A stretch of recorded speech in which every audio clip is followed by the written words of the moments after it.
اعوذ باللہ من الشیطان الرجیم بسم اللہ الرحمن الرحیم۔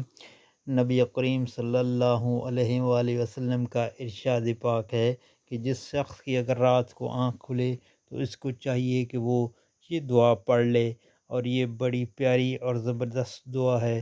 دوستو، اس کو اپنی عادت بنا لیں۔ دعا یہ ہے: بسم اللہ الرحمن الرحیم، لا الہ الا اللہ وحدہ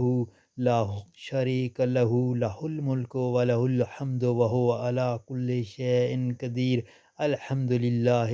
وسبحان اللہ ولا الہ الا اللہ واللہ اکبر ولا حول ولا قوۃ الا باللہ۔ ترجمہ: اکیلے اللہ کے سوا کوئی معبود نہیں، اس کا کوئی شریک نہیں، بادشاہی اسی کی ہے اور اسی کے لیے سب تعریف ہے، اور وہ ہر چیز کامل قدرت رکھتا ہے۔ سب تعریف اللہ ہی کے لیے، اور اللہ پاک ہے، اللہ کے سوا کوئی معبود نہیں، اور اللہ سب سے بڑا ہے، اور اللہ کی مدد بغیر نہ برائی سے بچاؤ ممکن ہے اور نہ ہی نیکی کی طاقت۔ تو پھر اس کے بعد اس کو چاہیے کہ وہ یہ دعا پڑھے: اللہم اغفر لی، الہی مجھے بخش دے،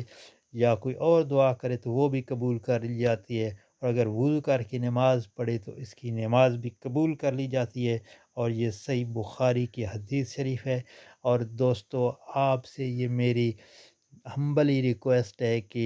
دعا کو یا نبی پاک صلی اللہ علیہ وسلم کا کوئی فرمان ہو تو سو آگے دوستوں میں شیئر کریں، تاکہ ہر کسی کا بھلا ہو، اور یہ ایک صدقہ جاریہ ہے، اس کا بھی آپ کو ثواب ملے گا۔ آمین یا